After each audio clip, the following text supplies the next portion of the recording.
ছাদ বাগানে সবাইকে স্বাগতম।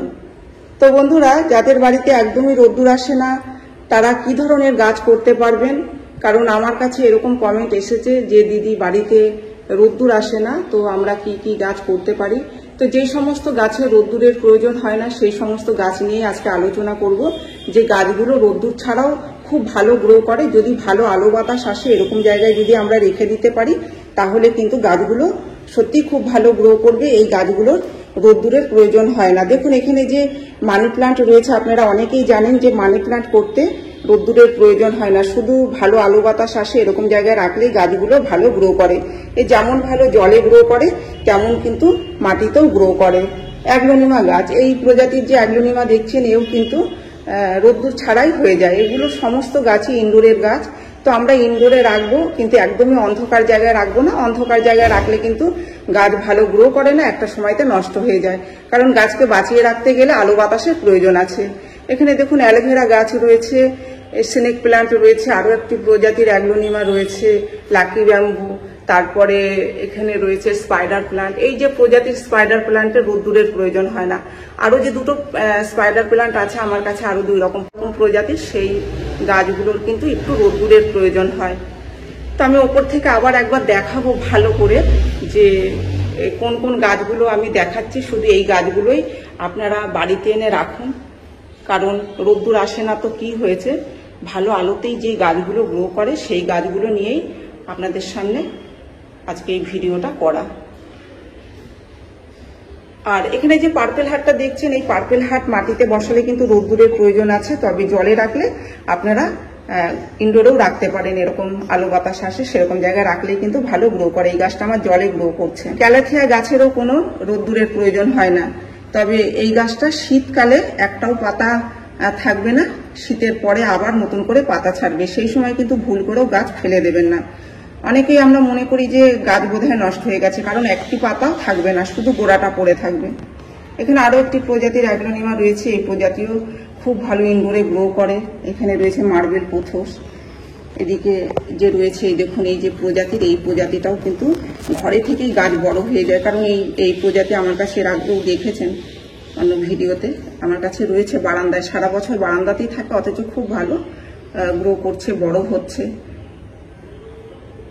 দেখুন কত সুন্দর এই গাছগুলো গ্রো করে যায় আলোতে। এই যে আরো ক্যালাথিয়া রয়েছে, এখানে যে ক্যালাথিয়াটা রয়েছে দেখুন, একটি গাছ থেকে কত গাছ করেছে আর কত সুন্দর লাগছে দেখতে। এই ক্যাকটাস গাছও কিন্তু রোদ্দুরের প্রয়োজন হয় না। এই যে রয়েছে অ্যারোহেড, কত সুন্দর গ্রো করছে। আর এই যে প্রজাতির অ্যারেলিয়া দেখছেন, এইটারও কোনো রোদ্দুরের প্রয়োজন হয় না। এরকম জানলার ধারে রেখে দিয়েছি, দেখুন কত বড় হয়ে গেছে গাছ। তো এই গাছের গুলোর সেরকম রোদ্দুরের প্রয়োজন হয় না, শুধুমাত্র আলো বাতাস আসে এরকম জায়গায় রাখলেই কিন্তু ভালো গ্রো করে।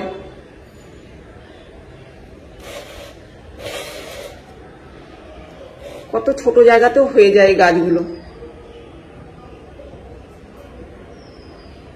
এই যে স্পাইডার প্ল্যান্ট দেখতে পাচ্ছেন, এই প্রজাতির কোনো স্টিক বের হয়ে চারা বের হয় না, এটা গোড়া থেকেই চারাগুলো বের হয় আর এরকম টব ভর্তি হয়ে যায়। এই প্রজাতির রোদ্দুরের প্রয়োজন পড়ে না, তবে আর যে দুটো আছে সেই দুটো রোদ্দুরের প্রয়োজন পড়ে। আমি দেখেছি যে এগুলো ভালো আলোতেই ভালো গ্রো করে যায়। তবে এই নয় যে আপনারা এই গাছগুলোকে একদমই রোদ্দুরে রাখতে পারবেন না, এরকম নয়। প্রত্যেকটা ইনডোরের গাছই কিন্তু আমরা চাইলে সকালের 1-2 ঘন্টা যেখানে রোদ্দুর আসে সেই রোদ্দুরে রাখতেই পারি। সকালে বিকালের যে রোদ্দুর আসে সেই রোদ্দুরে গাছের কোনো ক্ষতি হয় না, সেরকম জায়গায় রেখেও গ্রো করতে পারি। আবার যাদের একেবারেই রোদ্দুর আসে না, শুধুমাত্র আলো আসে, সেরকম জায়গায় রেখেও কিন্তু এই গাছগুলোকে ভালো গ্রো করতে পারি। তো এইভাবে আপনারা গাছ করুন, দেখবেন কোনো রকম কোনো সমস্যা হচ্ছে না। তবে যেহেতু একদমই ইনডোরে যদি আপনারা রেখে থাকেন, খাবার খুব একটা বেশি দেবেন না।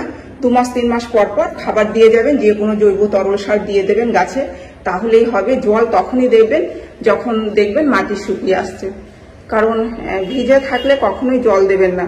ইনডোরের গাছগুলোতে কিন্তু ভিজা অবস্থাতে জল দিলে গাছের গোড়ায় ফাঙ্গাস লেগে গাছ নষ্ট হয়ে যায়, তাই মাটি শুকিয়ে গেলেই জল দেবেন। এই গাছের জন্য মাটি খুব সাধারণ নর্মাল ভাবে মাটি তৈরি করলেই হয়ে যায়।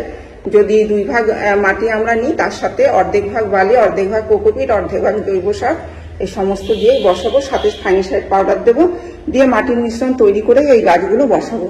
এছাড়া এই গাছগুলোকে গ্রিন নেটের নিচে রেখেও গ্রো করতে পারবেন, শেডের নিচে রেখেও গ্রো করতে পারবেন, ইনডোরে রেখেও গ্রো করতে পারবেন। তবে মনে রাখবেন যাতে অন্ধকার জায়গায় না থাকে এই গাছ, আলো বাতাস আসে এরকম জায়গায় রাখলে কিন্তু খুব ভালো গ্রো করে।